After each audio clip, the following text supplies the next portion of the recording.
రాస్తూ ఉండారు, మాట్లాడుతూ ఉండారు, రకరకాల మాటలు. సో దాన్ని ఈరోజు ఇప్పుడు వరకు నేను ఒక మంచి పని చేస్తున్నాను, ఒక ఫ్యాక్టరీ పెట్టాలనే ఉద్దేశంతో ఈ క్వాడ్స్ది మన గవర్నమెంట్ రాగానే కూటమి ప్రభుత్వం ఒక ఫ్యాక్టరీ పెడతాం నెల్లూరు జిల్లాలో. మనం దాదాపు ఒక 1000 మందికి ఉపాధి కల్పించగలుగుతాం. దాదాపు ఒక 400 కోట్లు పెట్టుబడి. దానికి చాలా హోంవర్క్ కూడా చేశా. చైనాకు పంపడం, దాని ఫ్యాక్టరీ గురించి డీటెయిల్డ్గా అన్నీ తెచ్చుకోవడం, ఇక్కడ ల్యాండ్ ఉంటే ఆ ల్యాండ్లో పెట్టాలనే ఉద్దేశంతో పైన ప్రభుత్వం పెద్దలను కూడా అడగడం. వాళ్ళు నాకు చెప్పింది ఒకటే, కూటమి ప్రభుత్వం, ముఖ్యమంత్రి కానీ లోకేష్ బాబు కానీ కూటమి ప్రభుత్వం ఇల్లీగల్ మైనింగ్ కానీ ఇటువంటి ఏది కూడా చేయకూడదు. ఫ్యాక్టరీ పెడితే మంచిదే. ఎందుకంటే ఈ క్వాడ్స్ మనది చైనాకు పంపిస్తున్నాం. చైనాలో దాన్ని ఏం చేస్తున్నారంటే హై ప్యూరిటీ క్వాడ్ శాండ్ తయారు చేసి సోలార్ ప్యానెల్స్కి క్రూజిబుల్స్ తయారు చేసేదానికి వాడుతున్నారు. అదేదో మనం ఇక్కడనే పెడితే, మనం ఇక్కడ ఆ ఫ్యాక్టరీ కూడా ఇప్పుడు ఎక్కడా లేదు. ఇంకా రా మెటీరియల్ వచ్చి మనకి సైదాపురం ఆర్ ఈ పొదలకూరు ఈ ఏరియాలో రా మెటీరియల్ దొరుకుతుంది. సో మనము కన్వీనియంట్గా విదౌట్ ఎనీ ఇల్లీగల్ యాక్టివిటీస్ చేయాలనే ఉద్దేశంతో హోంవర్క్ చేశాను. పైన పర్మిషన్ తీసుకొని వాళ్ళు కూడా very clear, no illegal mining. ప్రభుత్వం దానికి ఒప్పుకోదు, ఎక్కడ కూడా ఇల్లీగల్ చేస్తే ఒప్పుకునే సమస్య లేదని క్లియర్ ఇన్స్ట్రక్షన్స్. దాన్ని ఫాలో అవుతూ నేను 2 కంపెనీలు పెట్టాను. ఫస్ట్ లక్ష్మి క్వాడ్స్ అనేది, దాంట్లో నేనే భాగస్తుడిని. నేను ఇంకోరు వేరే వీళ్ళు కలిసి, ఎందుకంటే ఈ నోహౌ ఇవన్నీ తీసుకురావాలంటే చైనా నుంచి పెద్ద పని ఇది. మీకు తెలుసో తెలియదో, మనకి వీసాలు కానీ ఇటువంటి చైనీస్ వీసాలు తెచ్చుకోవాలంటే అక్కడి నుంచి ఆ నోహౌకి వాళ్ళు వచ్చి మనకి సహాయం చేయాల్సిందే, మన వల్ల కాదు ఇండియాలో. ఎందుకంటే అక్కడ దాదాపు ఒక 100 ఫ్యాక్టరీలు ఉంటాయి. సో అక్కడి నుంచి మేము ఏదో తంటాలు పడి ఒక టీముని పంపించి స్టడీ చేయించి అంతా చేసి బాగా ఖర్చు పెట్టి అన్నీ చేసి ఇవన్నీ ఏదో ఈ ఫినీ క్వాడ్స్ అని ఒకటి, లక్ష్మీ క్వాడ్స్ అని 2 కంపెనీలతో స్టార్ట్ చేసాం. అసలు ఈ మధ్య కాలంలో పేపర్లో మీరందరూ కూడా, నేను ఓపిక్గా జిల్లా కదా చేస్తాంలే అంటే ఈ మధ్యకాలంలో ఎక్కువైపోయింది. ఇవన్నిట్ల కంటే బెటర్ మనం ప్రెస్కి అసలు జరిగేది కానీ జరిగింది కానీ మీ అందరికీ తెలియాలనే ఉద్దేశంతో నెల్లూరు జిల్లా ప్రజలందరికీ కూడా తెలియాలి. ఎందుకంటే ప్రజలందరూ కూడా నా గురించి ప్రతి ఒక్కరికి తెలుసు. నాకు ఇటువంటి అవసరం కూడా లేదు, ఇటువంటి డబ్బు. ఎందుకంటే నాకుండే వ్యాపారం నాకు చాలు. నేను ప్రజల్లోకి వచ్చింది కూడా సేవ చేయాలని, సేవాభావంతో ఈరోజు పాలిటిక్స్కి ఈ మధ్య వచ్చాను. దాని ముందు నుంచే మేము చేసేది సేవాతత్వంతో నేను ముందుకు నడుపుతూ ఉన్నాను. విపిఆర్ ఫౌండేషన్ ఎప్పుడు స్టార్ట్ చేశాను, దాని మీద ఏమేమి చేస్తున్నాను, డిఫరెంట్ యాక్టివిటీస్ నా సొంత డబ్బుతో నేను చేస్తూ ఉంటే దానికి ఎన్నో విమర్శలు. సరే, దాన్ని కూడా విమర్శించుకొని దాని గురించి కూడా నేను పట్టించుకోదలుచుకోలేదు. బట్ ఇది ఈ మధ్యకాలంలో టూ మచ్గా పోతూ ఉంది. దానికనే అందరినీ పిలిచి చెప్దామని. మేము చెప్పాలంటే ఈ 2 కంపెనీల మీద చేసిందంతా కలిస్తే 19,600 టన్నులు. మీకు కాగితాలతో సహా అన్నీ కూడా సబ్మిట్ చేస్తాం. మొత్తం ఈ 24-25 ప్రభుత్వం వచ్చిన కాడి నుంచి చూస్తే చెన్నై పోర్ట్ నుంచి ఎక్స్పోర్ట్ అయిన మొత్తం క్వాడ్స్ 1,60,000 టన్నులు. దాంట్లో మేము చేసింది 19,689 టన్నులు. కాగితంతో సహా అన్ని పోర్ట్ నుంచి తీసుకొచ్చింది ఇదంతా డీటెయిల్స్. సేమ్ థింగ్ ఇన్ని మాటలు మాట్లాడుతూ ఉన్నారు. దోసుకున్నా ఏంది దోసుకునేదని. 19,000 టన్నులతో ఏంది? నా టర్న్ ఓవర్ ఎంత? నా సొంత వర్కులు నేను చేసేది ఏంది? ఇంత చేసింది 19,000 టన్నులు. 23-24 కానీ చూశారంటే దాదాపు 9,67,000 టన్నులు ఎక్స్పోర్ట్ చేస్తున్నారు. ఎవరు? సోకాల్డ్ నన్ను విమర్శించేవాళ్ళు. రేపు మళ్ళీ విమర్శిస్తారు, నో ప్రాబ్లం. ఎందుకంటే వాళ్ళ కర్మకి వాళ్ళు పోతారు. అది భగవంతుడు చూసుకుంటాడు. ఇంకా నేను దీని సమాధానం కూడా ఇంకా చెప్పదలుచుకోలేదు, ఎందుకంటే అవసరం లేదు. ఈరోజు కూడా క్లారిటీ ఎందుకు ఇస్తున్నా అంటే, నేనుగా ఇది ఈ 2 కంపెనీలు కానీ ఈ క్వాడ్ సంబంధించి మొత్తం క్లోజ్ చేసుకుంటున్నా. నాకు అవసరం లేదు ఇది. ఎందుకంటే నేనేదో జిల్లాలో మంచి చేయాలని వచ్చాను. ఈ మాటలు పడి నాకు అవసరం లేని మాటలు పడుతున్నా. నేనేదో కోట్లు 100 కోట్లు 1000 కోట్లు దోసుకుంటున్నా అని. 19,000 టన్నులు కూడా ఎందుకు చేసామంటే అది కూడా చెప్పాలి మీకు. ఇది ఎక్స్పోర్ట్ పంపించి ఆ రాయితో వాళ్ళు అక్కడ తయారు చేసిన సేమ్ ఈ క్వాడ్ శాండ్, ఈ శాండ్ అక్కడ క్రూసిబుల్స్ తయారు చేసేదానికి. క్రూసిబుల్స్లో ఇన్నర్ లేయర్ ఉంటుంది, అవుటర్ లేయర్ ఉంటుంది, మిడిల్ లేయర్ ఉంటుంది. మంది ఈ శాండ్ తీసుకుపోయి మేము అక్కడ టెస్టింగ్ అని, ఇది ఇన్నర్కి పనికి వస్తుందా, అవుటర్కి పనికి వస్తుందా, లేకపోతే మిడిల్కి పనికి వస్తుందా, 3 లేయర్స్ అది క్రూసిబుల్స్ తయారు చేసేది. దాన్ని టెస్టింగ్గా ఈ స్టోన్ పంపించాం ఇంటి నుంచి. ప్రతిదీ కూడా సబ్జెక్ట్ ఏంటంటే ఫ్యాక్టరీ పెట్టాలనే ఉద్దేశంతోనే ఇవన్నీ టెస్ట్ చేసి 19,000 టన్నులతో ఎన్ని కోట్లు సంపాదిస్తాను నేను? ఎన్ని కోట్లు సంపాదిస్తాను? నా సొంత టర్న్ ఓవర్ ఎంత? అసలు ఏదన్నా ఇంత చూస్తే ఏంది, దాదాపు 96 కంపెనీలు ఎక్స్పోర్ట్ చేసింది. ఎంతసేపటికి లక్ష్మీ క్వాడ్స్ ఫిన్ క్వాడ్స్ అని మాట్లాడుతూ ఉండరు. ఇక్కడ చూస్తే 96 కంపెనీలు 1,60,000 టన్నులు పంపించున్నారు ఈ ఇయర్ అంతా. లాస్ట్ ఇయర్ చూస్తే నేను చెప్పాను కదా 9,60,000 టన్నులు. మొత్తం మీకు ఒరిజినల్ డాక్యుమెంట్స్ అన్నీ ఇస్తాం, మీరందరూ కూడా చూడాలా. ఎందుకంటే ఇది మరీ ఎక్స్ట్రీమ్స్కి వెళ్ళిపోయింది. సో ఈరోజు ఈ ప్రెస్ మీట్ పెట్టిందే నేనుగా ఈ క్వాడ్స్ అనేది చేయదలుచుకోలేదు. కానీ ఎవరైనా మంచి మనసు చేసుకొని మన జిల్లా కానీ రాష్ట్రంలో ఎవరైనా కానీ ఈ ఫ్యాక్టరీ పెట్టండి. మంచి ఫ్యాక్టరీ, ఇది చాలా మంచిది, ఫ్యూచర్ ఉన్న ఫ్యాక్టరీ. మనకు ఉండే రా మెటీరియల్ ఇక్కడనే ఉంది. దీన్ని నేను మానేశానని చెప్పి ఇక్కడ సైలెంట్ కావచ్చు, లేకపోతే ఇంకా కూడా మాట్లాడవచ్చు. కానీ పబ్లిక్ చెప్తున్నా, ఎవరో ఒకరు దీన్ని ఇంట్రెస్ట్ తీసుకొని దానికి కావాల్సిన నేను చేయగలుగుతా. ఎందుకంటే మేము చాలా హోంవర్క్ చేసి ఉన్నాం. అసలు ఫ్యాక్టరీ ఏ సైజు పెట్టాలా, ఎంత ల్యాండ్ అవసరం, ఎంత నీళ్లు కావాలా, ప్రతిదీ నా దగ్గర ఉన్నాయి డీటెయిల్స్. ఇవన్నీ కూడా నేను సాయం చేయగలుగుతా. ఎందుకంటే ఆల్రెడీ ఖర్చు పెట్టి ఒక టీం తయారు చేసి పంపించడం. సో డెప్త్ తెలియకుండా తోసేసుకున్నాం అని చెప్పి ఆ మాటలు ఇనలేక ఈరోజు ఈ ప్రెస్ మీట్ పెట్టడం.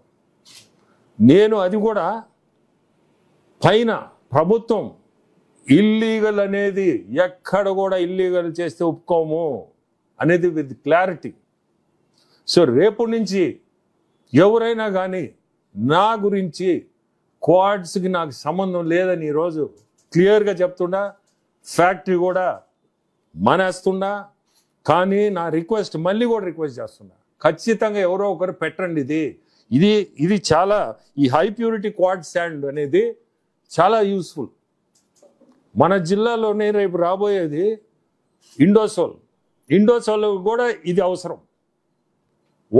వాళ్ళైనా పెట్టాలా, పెడితే వాళ్ళకైనా మంచిది. ఎందుకంటే సోలార్ ప్యానెల్స్ తయారు చేయబోతున్నారు, వాళ్ళకైనా మంచిది ఇది. ఈ క్రూసిబుల్స్కి సోలార్ ప్యానెల్స్కి రెండిట్లకి. అట్లా కాకపోయినా దేశంలో ఎక్కడా లేదు ఇది. చైనాలో మటుకు దాదాపు 100 ఫ్యాక్టరీలు ఉన్నాయి. ఆ 100లో కూడా మన సైడ్ నుంచి పోయిన రాయి, లాస్ట్ ఇయర్ పోయిన ఆ క్వాలిటీ స్టోన్ సరైనది కాక ఫ్యాక్టరీలు చాలా వరకు మూసుకొని పోయినాయి. సో అది మన సబ్జెక్ట్ కాదు కూడా, మనకెందుకు అది. మేము స్టడీ చేసిన దాంట్లో అది కూడా స్టడీ చేసాం, చూసాం. సో జాగ్రత్తగా మనం ఈ ప్రోడక్టు ఏ స్టోను ఏ క్వాలిటీ అనే దీంతోనే ఈ 19,000 కూడా మేము చేసింది. దీంట్లో ఎక్కడ ఇల్లీగల్గా చేయలే, లీగల్గా మళ్ళీ కూడా వాడుతున్నాం. చేసింది ఇంత 19,000 టన్నులు. ఇది మళ్ళీ రిపీట్ చేస్తున్నా. 1,60,000 టన్నులుగా మాది 19,000 టన్నులు. దాన్ని కూడా just see whether this material is useful or not అనే దానికి ఫ్యాక్టరీ పెట్టాలంటే అంత పెట్టేటప్పుడు మనం చూసుకోవాలనే ఉద్దేశంతో ఇచ్చేసాం. సో మీ అందరికీ కూడా క్లారిటీ ఇచ్చా. రేపు నుంచి దీని గురించి ఎవరన్నా మాట్లాడినా వాళ్ళ కర్మకి వాళ్ళు పోతారు. అది భగవంతుడే ఇంకా చూసుకుంటాడు. నాకు ఆ భగవంతుడు ఆ శక్తి ఉంది, నాకు భగవంతుడి శక్తి ఉంది. ఆయనకి తెలిసి ఏం చేయాలో, ఏ టైంలో ఏం చేయాలో ఆయనకి తెలిసి ఆయన చూసుకుంటాడు. ఓకే. రాష్ట్రానికి ఆదాయ వనరులు తెప్పించేటువంటి సోలార్ సంబంధించినటువంటి కంపెనీ పెట్టాలనుకున్నారు, మంచిదే. మరి ఈ రోజు మీరు బ్యాకప్ అవ్వడానికి కారణం అంటే ఈ మాటలు పడలేక. ఎందుకు పడాలా? నీతి నిజాయితీగా బతికోవడం. నేను ఈరోజు నా సొంత డబ్బుతో ఎన్నో కార్యక్రమాలు చేస్తున్నా, నా సొంత డబ్బుతో. ఎక్కడ కూడా నేనేమి సిఎస్ఆర్ ఫండ్లు, ఈ ఫండ్లు, ఆ ఫండ్లు అని ఏదేదో మాట్లాడుతూ ఉన్నారు. సిఎస్ఆర్ అని సొంత డబ్బే కదా అది. ఏమంటారు సిఎస్ఆర్ అంటే? సొంత డబ్బే. దాన్ని కూడా అకౌంట్ ఉంది, అకౌంట్ సబ్మిట్ చేయాలి ఎవ్రీ ఇయర్. దాన్ని కూడా సబ్మిట్ చేస్తున్నాం. అదేం మేము తినేటంగా ప్రజలకు వాడుతున్నాం. నా సొంత డబ్బుతో మొన్న కూడా ఎలక్ట్రిక్ సైకిల్స్ ఇచ్చాం. ఎంత ఉంటాయి? ఏంది ఈ కార్డ్స్? నాకు అసలు ఈ కార్డ్స్ ఏందని, ఇది నథింగ్. రేపు కూడా ఇంకోటి కూడా విపిఆర్ నేత్ర అని స్టార్ట్ చేస్తున్నా. విలేజ్ నుంచి ఫస్ట్ ఉదయగిరి, ఈ మధ్య కాలంలో ఉదయగిరి పోయాడు. ఉదయగిరిలో ఒక పెద్ద ఆయన వచ్చాడు. అంటే మీరు అడిగారు కాబట్టి చెప్తాను, అది కూడా ఈ సబ్జెక్ట్ కాదు, ఇది సబ్జెక్ట్ కాదు. వచ్చి ఆయన నన్ను ఇది చేస్తున్నాడు, కానీ నన్ను తాగేదానికి పక్కన తాగుతున్నాడు. ఏం పెద్ద ఆయన, నేను ఈడుంటే నువ్వు ఆడ తాగుతున్నావు అంటే, సార్ నాకు కళ్ళు కనపడలేదు. అవును, ఏమన్నా చూపించుకోవచ్చు కదా అంటే, ఎవరు సార్ మమ్మల్ని పట్టించుకునేది, ఇక్కడ ఎవరు తీసుకుపోయేదండి. ఒక బస్ ఒకటి తయారు చేయిస్తున్నా, వ్యాను. విపిఆర్ నేత్రతో ప్రతి విలేజ్ నా కాన్స్టిట్యున్సీలో ఫ్రీగా ఆప్థాల్మాలజిస్ట్ పెట్టడం, చెక్ చేయించడం, అక్కడికక్కడే టెక్నీషియన్స్ పెట్టి అక్కడికక్కడే గ్లాసులు ఇవ్వడం. ఈ ప్రోగ్రాము నెక్స్ట్ మంత్లో బస్ తయారవుతుంది. అది రాగానే స్టార్ట్ చేసి ప్రతి విలేజ్కి పంపిపోతుందా. 1 year బట్ని, నో ప్రాబ్లం. ఇవన్నీ నా సొంత డబ్బుతోనే. ఏందండి కార్డ్స్? ఇన్ని మాటలు వినలేక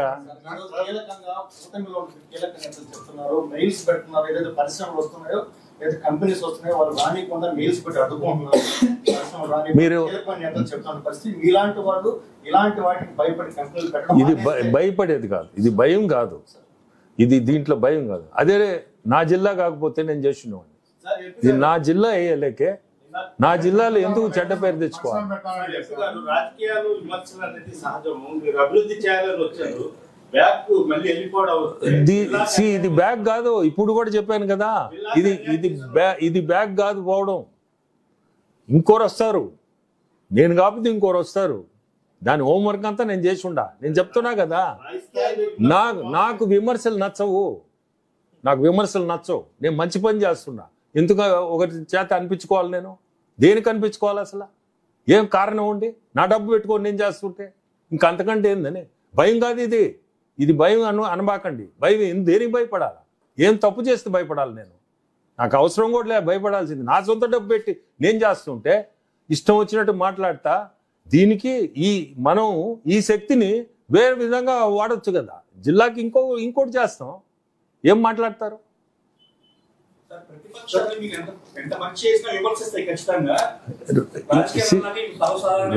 రానిండి, విమర్శలు అనేది రానిండి. ఈ సబ్జెక్ట్ మీదనే విమర్శ చేయగలుగుతున్నారు. ఏంటంటే వాడు దోసుకోబోయారు వాళ్ళు. 9,67,000 టన్నులు ఒక ఇయర్లో, 1 yearలో. మార్కెట్ టోటల్ క్లోజ్ అయిపోయింది చైనాలో చెప్పాలంటే. అటువంటి మార్కెట్ని చెడగొట్టి నా మీద విపరీతంగా బురద చల్లడం. ఏది ఓపిక పట్టా ఏంటంటే మనం పెట్టాలా చేయాలా, మన జిల్లాలో చేయాలా, మన జిల్లాలో ఉపాధి కల్పిస్తామని. ఇది కాకపోతే ఇంకోటి చేస్తాం, ఏముంది ఇంకో ఫ్యాక్టరీ పెడతాం. ఇది ఒకటే కాదు కదా, ఏది ఇంకోటి చేస్తా, దాన్ని ఏం మాట్లాడతారు?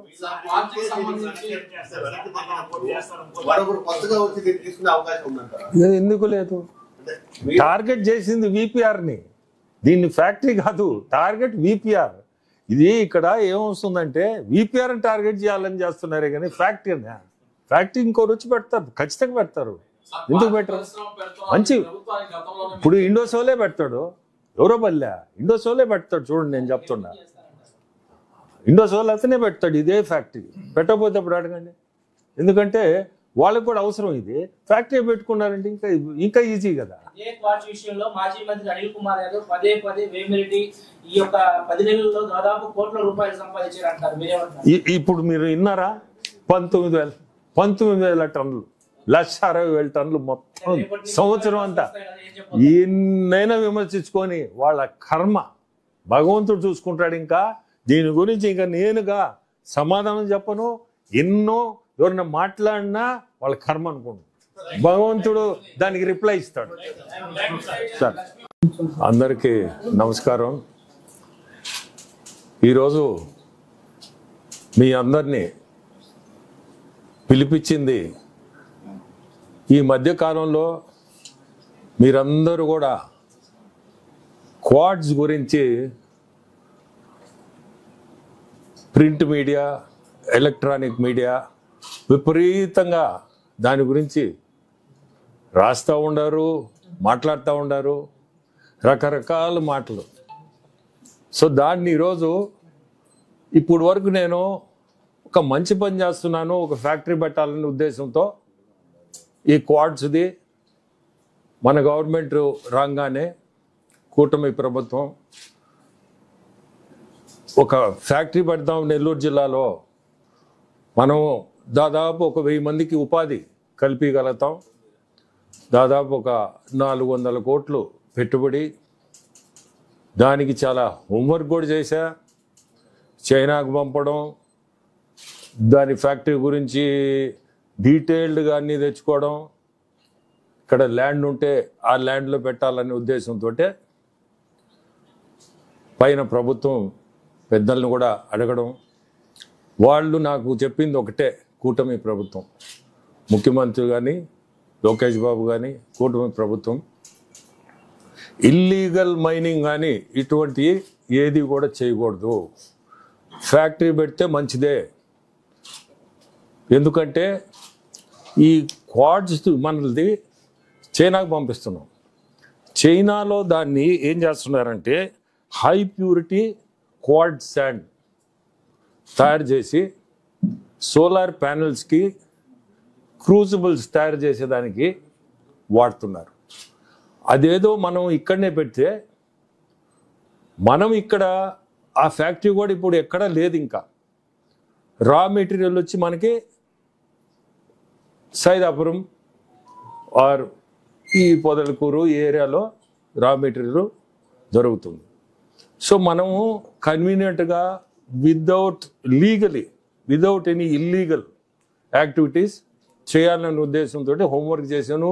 పైన పర్మిషన్ తీసుకొని వాళ్ళు కూడా very clear, no illegal mining. ప్రభుత్వం దానికి ఒప్పుకోదు, ఎక్కడ కూడా ఇల్లీగల్ చేస్తే ఒప్పుకునే సమస్య లేదని క్లియర్ ఇన్స్ట్రక్షన్స్. దాన్ని ఫాలో అవుతూ నేను 2 కంపెనీలు పెట్టాను. ఫస్ట్ లక్ష్మి క్వాడ్స్ అనేది, దాంట్లో నేనే భాగస్తుడిని. నేను ఇంకోరు వేరే కలిసి, ఎందుకంటే ఈ నోహో ఇవన్నీ తీసుకురావాలంటే చైనా నుంచి పెద్ద పని ఇది. మీకు తెలుసో తెలియదో, మనకి వీసాలు కానీ ఇటువంటి చైనీస్ వీసాలు తెచ్చుకోవాలంటే అక్కడి నుంచి ఆ నోహోకి వాళ్ళు వచ్చి మనకి సహాయం చేయాల్సిందే, మన వల్ల కాదు ఇండియాలో. ఎందుకంటే అక్కడ దాదాపు ఒక 100 ఫ్యాక్టరీలు ఉంటాయి. సో అక్కడి నుంచి మేము ఏదో తంటాలు పడి ఒక టీముని పంపించి స్టడీ చేయించి అంతా చేసి బాగా ఖర్చు పెట్టి అన్నీ చేసాం. చేసి ఇవన్నీ ఏదో ఈ ఫినీ క్వార్ట్స్ అని ఒకటి లక్ష్మీ క్వార్ట్స్ అని 2 కంపెనీలతో స్టార్ట్ చేసాం. అసలు ఈ మధ్య కాలంలో పేపర్లో మీరందరూ కూడా నేను ఓపిక్గా జిల్లా కదా చేస్తాంలే అంటే ఈ మధ్యకాలంలో ఎక్కువైపోయింది. ఇవన్నిట్ల కంటే బెటర్ మనం ప్రెస్కి అసలు జరిగేది కానీ జరిగింది కానీ మీ అందరికీ తెలియాలనే ఉద్దేశంతో నెల్లూరు జిల్లా ప్రజలందరికీ కూడా తెలియాలి. ఎందుకంటే ప్రజలందరూ కూడా నా గురించి ప్రతి ఒక్కరికి తెలుసు. నాకు ఇటువంటి అవసరం కూడా లేదు ఇటువంటి డబ్బు. ఎందుకంటే నాకుండే వ్యాపారం నాకు చాలు. నేను ప్రజల్లోకి వచ్చింది కూడా సేవ చేయాలని సేవాభావంతో ఈరోజు పాలిటిక్స్కి ఈ మధ్య వచ్చాను. దాని ముందు నుంచే మేము చేసేది సేవాతత్వంతో నేను ముందుకు నడుపుతా ఉన్నాను. విపిఆర్ ఫౌండేషన్ ఎప్పుడు స్టార్ట్ చేశాను, దాని మీద ఏమేమి చేస్తున్నాను, డిఫరెంట్ యాక్టివిటీస్ నా సొంత డబ్బుతో నేను చేస్తూ ఉంటే దానికి ఎన్నో విమర్శలు. సరే, దాన్ని కూడా విమర్శించుకొని దాని గురించి కూడా నేను పట్టించుకోదలుచుకోలేదు. బట్ ఇది ఈ మధ్యకాలంలో టూ మచ్గా పోతా ఉంది. దానికని అందరినీ పిలిచి చెప్దామని మేము చెప్పాలంటే ఈ 2 కంపెనీల మీద చేసిందంతా కలిస్తే 19,600 టన్నులు. మీకు కాగితాలతో సహా అన్నీ కూడా సబ్మిట్ చేస్తాం. మొత్తం ఈ 24-25 ప్రభుత్వం వచ్చిన కాడి నుంచి చూస్తే చెన్నై పోర్ట్ నుంచి ఎక్స్పోర్ట్ అయిన మొత్తం క్వాడ్స్ 1,60,000 టన్నులు. దాంట్లో మేము చేసింది 19,689 టన్నులు. కాగితంతో సహా అన్ని పోర్ట్ నుంచి తీసుకొచ్చింది ఇదంతా డీటెయిల్స్. సేమ్ థింగ్ ఇన్ని మాటలు మాట్లాడుతూ ఉన్నారు. దోసుకున్నా ఏంది దోసుకునేదని. 19,000 టన్నులతో ఏంది? నా టర్న్ ఓవర్ ఎంత? నా సొంత వర్కులు నేను చేసేది ఏంది? ఇంత చేసింది 19,000 టన్నులు. 23-24 కానీ చూశారంటే దాదాపు 9,67,000 టన్నులు ఎక్స్పోర్ట్ చేస్తున్నారు. ఎవరు? సోకాల్డ్ నన్ను విమర్శించేవాడు. రేపు మళ్ళీ విమర్శిస్తారు, నో ప్రాబ్లం. ఎందుకంటే వాళ్ళ కర్మకి వాళ్ళు పోతారు. అది భగవంతుడు చూసుకుంటాడు. ఇంకా నేను దీని సమాధానం కూడా ఇంకా చెప్పదలుచుకోలేదు, ఎందుకంటే అవసరం లేదు. ఈరోజు కూడా క్లారిటీ ఎందుకు ఇస్తున్నా అంటే నేనుగా ఇది ఈ 2 కంపెనీలు కానీ ఈ క్వాడ్ సంబంధించి మొత్తం క్లోజ్ చేసుకుంటున్నా. నాకు అవసరం లేదు ఇది. ఎందుకంటే నేనేదో జిల్లాలో మంచి చేయాలని వచ్చాను. ఈ మాటలు పడి నాకు అవసరం లేని మాటలు పడుతున్నా. నేనేదో కోట్లు 100 కోట్లు 1000 కోట్లు దోసుకుంటున్నా అని. 19,000 టన్నులు కూడా ఎందుకు చేసామంటే అది కూడా చెప్పాలి మీకు. ఇది ఎక్స్పోర్ట్ పంపించి ఆ రాయితో వాళ్ళు అక్కడ తయారు చేసిన సేమ్ ఈ క్వాడ్ శాండ్, ఈ శాండ్ అక్కడ క్రూసిబుల్స్ తయారు చేసేదానికి. క్రూసిబుల్స్లో ఇన్నర్ లేయర్ ఉంటుంది, అవుటర్ లేయర్ ఉంటుంది, మిడిల్ లేయర్ ఉంటుంది.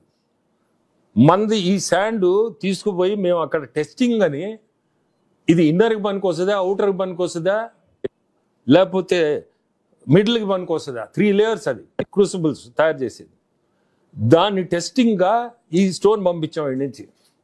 ప్రతిదీ కూడా సబ్జెక్ట్ ఏంటంటే ఫ్యాక్టరీ పెట్టాలనే ఉద్దేశంతోనే ఇవన్నీ టెస్ట్ చేసి 19,000 టన్నులతో ఎన్ని కోట్లు సంపాదిస్తాను నేను? ఎన్ని కోట్లు సంపాదిస్తాను? నా సొంత టర్న్ ఓవర్ ఎంత? అసలు ఏదన్నా ఇంత చూస్తే ఏంది, దాదాపు 96 కంపెనీలు ఎక్స్పోర్ట్ చేసింది. ఎంతసేపటికి లక్ష్మీ క్వాడ్స్ ఫిన్ క్వాడ్స్ అని మాట్లాడుతూ ఉండరు. ఇక్కడ చూస్తే 96 కంపెనీలు 1,60,000 టన్నులు పంపించున్నారు ఈ ఇయర్ అంతా. లాస్ట్ ఇయర్ చూస్తే నేను చెప్పాను కదా 9,60,000 టన్నులు. మొత్తం మీకు ఒరిజినల్ డాక్యుమెంట్స్ అన్ని అందరూ కూడా చూడాలా. ఎందుకంటే ఇది మరీ ఎక్స్ట్రీమ్స్ వెళ్ళిపోయింది. నీతి నిజాయితీగా బతికోవడం. సో ఈ రోజు ఈ ప్రెస్ మీట్ పెట్టిందే నేనుగా ఈ క్వాడ్స్ అనేది చేయదలుచుకోలేదు. కానీ ఎవరైనా మంచి మనసు చేసుకొని మన జిల్లా కానీ రాష్ట్రంలో ఎవరైనా కానీ ఈ ఫ్యాక్టరీ పెట్టండి, మంచి ఫ్యాక్టరీ ఇది, చాలా మంచిది, ఫ్యూచర్ ఉన్న ఫ్యాక్టరీ, మనకు ఉండే రా మెటీరియల్ ఇక్కడనే ఉంది, దీన్ని నేను మానేశానని చెప్పి ఇక్కడ సైలెంట్ కావచ్చు, లేకపోతే ఇంకా కూడా మాట్లాడవచ్చు. కానీ పబ్లిక్ చెప్తున్నా ఎవరో ఒకరు దీన్ని ఇంట్రెస్ట్ తీసుకొని దానికి కావాల్సిన కావాల్సిన నేను చేయగలుగుతా. ఎందుకంటే మేము చాలా హోంవర్క్ చేసి ఉన్నాం. అసలు ఫ్యాక్టరీ ఏ సైజు పెట్టాలా, ఎంత ల్యాండ్ అవసరం, ఎంత నీళ్లు కావాలా, ప్రతిదీ నా దగ్గర ఉన్నాయి డీటెయిల్స్. ఇవన్నీ కూడా నేను సాయం చేయగలుగుతా. ఎందుకంటే ఆల్రెడీ ఖర్చు పెట్టి ఒక టీం తయారు చేసి పంపించున్నాం.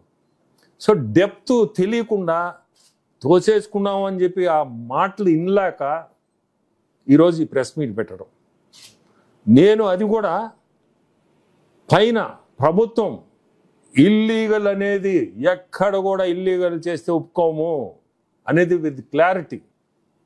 సో రేపు నుంచి ఎవరైనా కానీ నా గురించి క్వాడ్స్కి నాకు సంబంధం లేదని ఈరోజు క్లియర్గా చెప్తుండా, ఫ్యాక్టరీ కూడా మానేస్తుండా. కానీ నా రిక్వెస్ట్ మళ్ళీ కూడా రిక్వెస్ట్ చేస్తున్నా, ఖచ్చితంగా ఎవరో ఒకరు పెట్టండి. ఇది చాలా ఈ హై ప్యూరిటీ క్వాడ్ శాండ్ అనేది చాలా యూస్ఫుల్. మన జిల్లాలోనే రేపు రాబోయేది ఇండోసోల్ కూడా ఇది అవసరం. వాళ్ళైనా పెట్టాలా, పెడితే వాళ్ళకైనా మంచిది. ఎందుకంటే సోలార్ ప్యానెల్స్ తయారు చేయబోతున్నారు, వాళ్ళకైనా మంచిది ఇది. ఈ క్రూసిబుల్స్కి సోలార్ ప్యానెల్స్కి రెండిట్లకి. అట్లా కాకపోయినా దేశంలో ఎక్కడా లేదు ఇది. చైనాలో మటుకు దాదాపు 100 ఫ్యాక్టరీలు ఉన్నాయి. ఆ 100లో కూడా మన సైడ్ నుంచి పోయిన రాయి లాస్ట్ ఇయర్ పోయిన ఆ క్వాలిటీ స్టోన్ సరైనది కాక ఫ్యాక్టరీలు చాలా వరకు మూసుకొని పోయినాయి. సో అది మన సబ్జెక్ట్ కాదు కూడా, మనకెందుకు అది. మేము స్టడీ చేసిన దాంట్లో అది కూడా స్టడీ చేసాం, చూసాం. సో జాగ్రత్తగా మనం ఈ ప్రోడక్టు ఏ స్టోను ఏ క్వాలిటీ అనే దీంతోనే ఈ 19,000 కూడా నేను చేసింది. దీంట్లో ఆయనకి తెలిసి ఎక్కడ ఇల్లీగల్ గా చేయాలి, లీగల్ కూడా లీగల్ గా మళ్ళీ కూడా ప్రభుత్వం చేసింది 19,000 టన్నులు, ఇది మళ్ళీ రిపీట్ చేస్తున్నా అనేది 1,60,000 టన్నులుగా మాది 19,000 టన్నులు. దాన్ని కూడా just see whether this material is useful or not అనే దానికి ఫ్యాక్టరీ పెట్టాలంటే అంత పెట్టేటప్పుడు మనం చూసుకోవాలనే ఉద్దేశంతో ఇచ్చేసాం. సో మీ అందరికి కూడా క్లారిటీ ఇచ్చా. రేపు నుంచి దీని గురించి ఎవరన్నా మాట్లాడినా వాళ్ళ కర్మకి వాళ్ళు పోతారు. అది భగవంతుడే ఇంకా చూసుకుంటాడు. నాకు ఆ భగవంతుడు ఆ శక్తి ఉంది, నాకు భగవంతుడు శక్తి ఉంది. నాకు ఆయనకి తెలిసి ఏం చేయాలో, ఏ టైంలో ఏం చేయాలో ఆయనకి తెలుసు. ఫ్యాక్టరీ కూడా మానేస్తున్నా. కానీ నా రిక్వెస్ట్ మళ్ళీ కూడా రిక్వెస్ట్ పెడితే వాళ్ళకైనా బ్యాకప్ కారణం అంటే ఈ మాట ఎక్కడా లేదు. ఎందుకు పడాలా? నీతి నిజాయితీగా బతికోండి. ఆ క్వాలిటీ ఈరోజు సరే నా సొంత డబ్బుతో ఎన్నో కార్యక్రమాలు చేస్తాను. నా సొంత డబ్బు మనకెందుకు అది. ఎక్కడ కూడా నేనే సిఎస్ఆర్ ఫండ్లు, ఈ ఫండ్లు, ఆ ఫండ్లు అని ఏదేదో మాట్లాడుతూ ఉన్నారు. సిఎస్ఆర్ అని సొంత డబ్బే కదా అది. ఏమంటారు సిఎస్ఆర్ అంటే? సొంత డబ్బే. దాన్ని కూడా అకౌంట్ ఉంది, అకౌంట్ సబ్మిట్ చేయాలి ఎవ్రీ ఇయర్. దాన్ని కూడా సబ్మిట్ చేస్తున్నాం. అదేం మేము తినేటంగా ప్రజలకు వాడుతున్నాం. నా సొంత డబ్బుతో మొన్న కూడా ఎలక్ట్రిక్ సైకిల్స్ ఇచ్చాం. ఎంత ఉంటాయి? ఏంది ఈ క్వాడ్స్? నాకు అసలు ఈ క్వాడ్స్ ఏందని ఇది నథింగ్. రేపు కూడా ఇంకోటి కూడా విపిఆర్ నేత్ర అని స్టార్ట్ చేస్తున్నా. విలేజ్ నుంచి ఫస్ట్ ఉదయగిరి, ఈ మధ్య కాలంలో ఉదయగిరి పోయాడు. ఉదయగిరిలో పెద్ద ఆయన వచ్చాడు. అంటే మీరు అడిగారు కాబట్టి చెప్తాను, అది కూడా ఈ సబ్జెక్ట్ కాదు, ఇది సబ్జెక్ట్ కాదు. వచ్చి ఆయన నన్ను ఇది చేస్తున్నాడు, కానీ నన్ను తాగేదానికి పక్కన తాగుతున్నాడు. ఏం పెద్ద ఆయన, నేను ఈడుంటే నువ్వు ఆడ తాగుతున్నావు అంటే, సార్ నాకు కళ్ళు కనపడలేదు. అవును ఏమన్నా చూపించుకోవచ్చు కదా అంటే, ఎవరు సార్ మమ్మల్ని పట్టించుకునేది, ఇక్కడ ఎవరు తీసుకుపోయేదని. ఒక బస్ ఒకటి తయారు చేయిస్తున్నా, వ్యాను, విపిఆర్ నేత్రతో ప్రతి విలేజ్ నా కాన్స్టిట్యున్సీలో ఫ్రీగా పెట్టడం, చెక్ చేయించడం, అక్కడికక్కడే టెక్నీషియన్స్ పెట్టి అక్కడికక్కడే గ్లాసులు ఇవ్వడం. ఈ ప్రోగ్రాము నెక్స్ట్ మంత్లో బస్ తయారవుతుంది. అది రాగానే స్టార్ట్ చేసి ప్రతి విలేజ్కి పంపిపోతుందా 1 year బట్ని నో ప్రాబ్లం. ఇవన్నీ నా సొంత డబ్బుతోనే. ఏందండి క్వాడ్స్? ఇన్ని మాటలు వినలేక కీలకంగా కూటమిలో కీలకంగా చెప్తున్నారు, మెయిల్స్ పెడుతున్నారు. ఏదైతే పరిశ్రమలు వస్తున్నాయో, ఏదైతే కంపెనీస్ వస్తున్నాయో వాళ్ళు రానికుండా మెయిల్స్ పెట్టి అడ్డుకుంటున్నారు. మీరు చెప్తున్న పరిస్థితి. మీలాంటి వాళ్ళు ఇలాంటి వాటికి భయపడి కంపెనీలు పెట్టడం ఇది భయపడేది కాదు, ఇది భయం కాదు, ఇది దీంట్లో భయం కాదు. అదే నా జిల్లా కాకపోతే నేను చేసినవాడిని. ఇది నా జిల్లా అయ్యేలేకే నా జిల్లాలో ఎందుకు చెడ్డ పేరు తెచ్చుకోవాలి? రాజకీయాలు విమర్శలు అనేది సహజము. మీరు అభివృద్ధి చేయాలని వచ్చారు, బ్యాక్ మళ్ళీ వెళ్ళిపోవడం. ఇది బ్యాక్ కాదు, ఇప్పుడు కూడా చెప్పాను కదా, ఇది బ్యాక్ కాదు పోవడం. ఇంకోరు వస్తారు, నేను కాకపోతే ఇంకోరు వస్తారు. దాని హోంవర్క్ అంతా నేను చేసి ఉండా. నేను చెప్తున్నా కదా, నాకు విమర్శలు నచ్చవు, నాకు విమర్శలు నచ్చవు. నేను మంచి పని చేస్తున్నా. ఎందుకు ఒకటి చేత అనిపించుకోవాలి? నేను దేనికి అనిపించుకోవాలి అసలు?